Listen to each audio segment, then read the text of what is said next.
एक समय की बात है। महाराष्ट्र के अक्कलकोट में गहरा अंधेरा था। मानवता, विश्वास, रोग और भय का। लोग परेशान थे, सच्चे संत की राह देख रहे थे।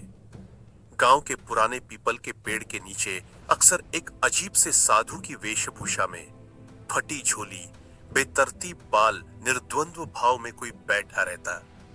उसके आने से ही गांव में क्या बदलाव आया?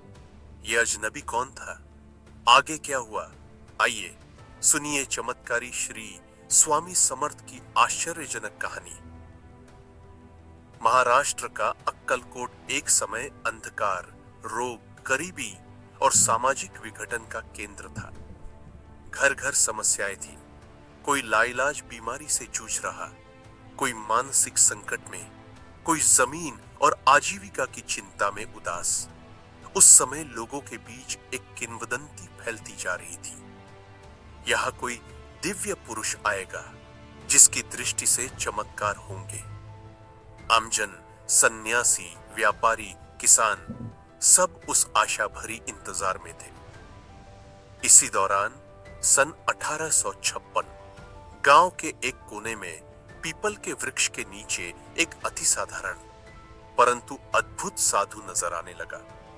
मस्त मौला वेश, लंबे बाल, नीली कमली और लगातार दिगंबर दिगंबर बोलते हुए। गांव वाले पहले हंसे, फिर डरते झिझकते उनके करीब गए। कुछ ने मजाक उड़ाया, पर उनकी दृष्टि, मुस्कान, शब्द की ऊर्जा ऐसी थी कि सब जिज्ञासु हुए। यह कोई साधारण व्यक्ति नहीं।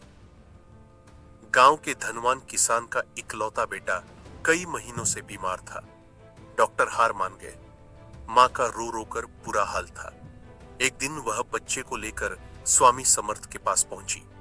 महाराज, मेरे बेटे को बचाइए। स्वामी समर्थ ने बालक की पीठ थपथपाई, अपनी भभूत दी, बोले, कूप जल पी, राम का नाम ले, चिंता छोड़। रात भर कुछ नहीं हुआ, पर सुबह बालक उठकर हिलने दौड़ने लगा। पूरे गांव में सनसनी। कैसे हुआ? गांव का प्रसिद्ध रोगी अचानक ठीक। सबने कहा, यह चमत्कार है, साधु कोई अलौकिक शक्ति है। एक बार अक्कलकोट में आग लग गई। गांव का बड़ा हिस्सा जलकर राख हो गया। लोग दौड़कर स्वामी समर्थ के पास पहुंचे। संताजी, गांव उजड़ गया, सब खत्म।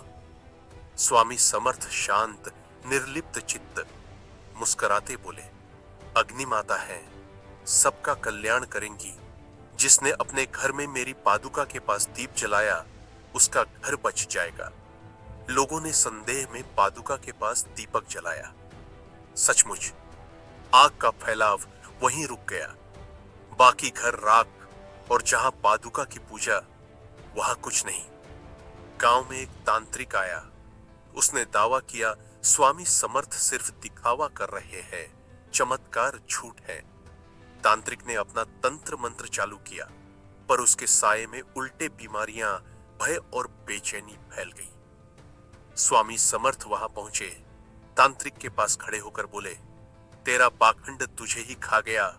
सच्ची श्रद्धा से बड़ा कोई तंत्र नहीं। फिर स्वामी समर्थ ने गांव के कुएं से पानी निकालकर सिर पर डाला। चमत्कार हुआ। तांत्रिक बेहोश। आंख खुलते ही उसने संगीन गलती मानी। एक गरीब महिला रोज स्वामी समर्थ को रोटी, प्याज खिलाती। एक दिन उसके घर में अन्न खत्म हो गया। उदास होकर उसने लकड़ी की छोटी मूर्ति के आगे प्रार्थना की, स्वामी, अब कुछ नहीं बचा। अगले दिन गांव में अनाज की गाड़ी उसके द्वार आ जाती है। लिखा था, संत समर्थ की कृपा से।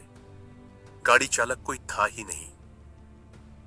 लोगों ने कहा, वह मूर्ति अचानक प्रसन्न मुख हो गई, जैसे हंस पड़ी हो। गांव में चर्चा। स्वामी दूसरों के दुख सुख हरते, मूर्त, प्रकट और अदृश्य, हर रूप में। एक बार गांव के कुएं के पास प्रेतात्मा का भय था। कोई रात में उधर नहीं जाता। स्वामी समर्थ आए, ठहाका लगाकर बोले, किसका डर? मेरा कोई भक्त डरे नहीं। उन्होंने कुएं में जल छिड़का। शीश झुकाया, समस्त ग्रामीणों को कहा, राम का नाम लो, डर मिट जाएगा।